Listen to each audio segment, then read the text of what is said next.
making your own homemade baby food.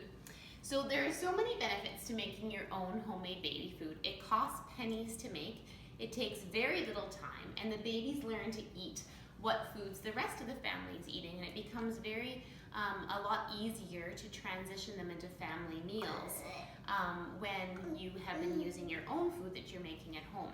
So at around 6 months, most babies are ready to start solids. So I have a variety of foods out here.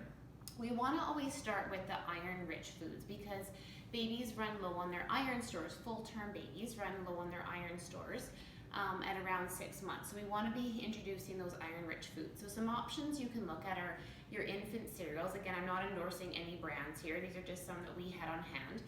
You want to start with a single grain cereal, and then you can move to your mixed grains. So I have things like oats and rice and wheat cereals.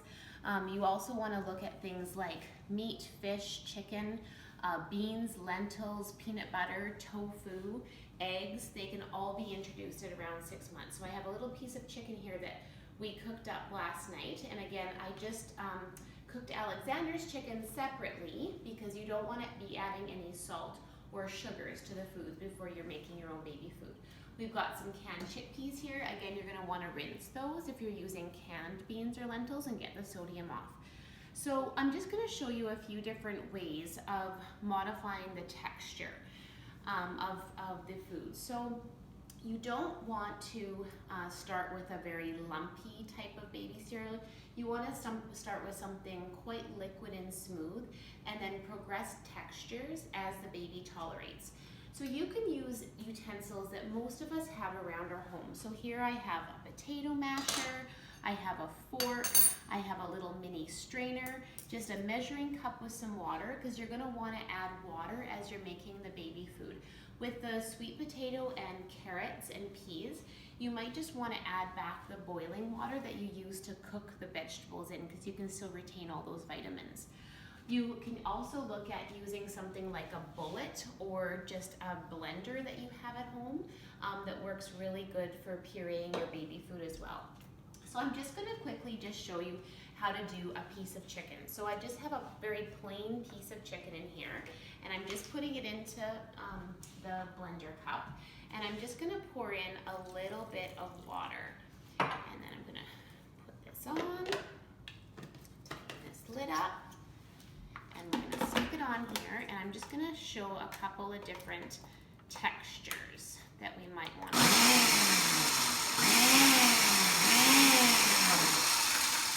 So here I've got a chicken that's a little bit more lumpy and stringy.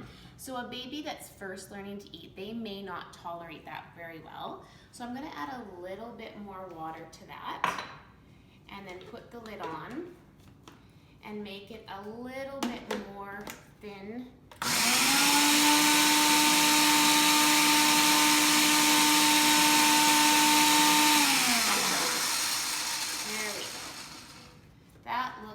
Something more that we could start with. So I'm going to just show a little piece of that and just show the thin consistency of that. So again, when we're starting to introduce solids, really 1 or 2 teaspoons, maybe all the baby will take right away. I've got some sweet potato here. So this is just baked or microwaved sweet potato. And again, you can just take a fork and you can mash it up this way, or again, putting it into a blender using a potato masher and some extra water and just getting it to that pureed consistency. The only food that we don't want to be introducing to babies before a year is honey or anything made with honey. But really, once you've introduced the iron-rich foods, there's no real order of introduction. You know, we recommend the vegetables and fruits because the vitamin C will help the babies absorb the iron in the iron-rich foods better. So as you can see, we've got some pineapple, we've got some frozen peas here, we've got some mango, we've got some banana, so a little bit riper banana, just cutting it up and mashing it up with a fork. We've got some ripe avocado that works really well.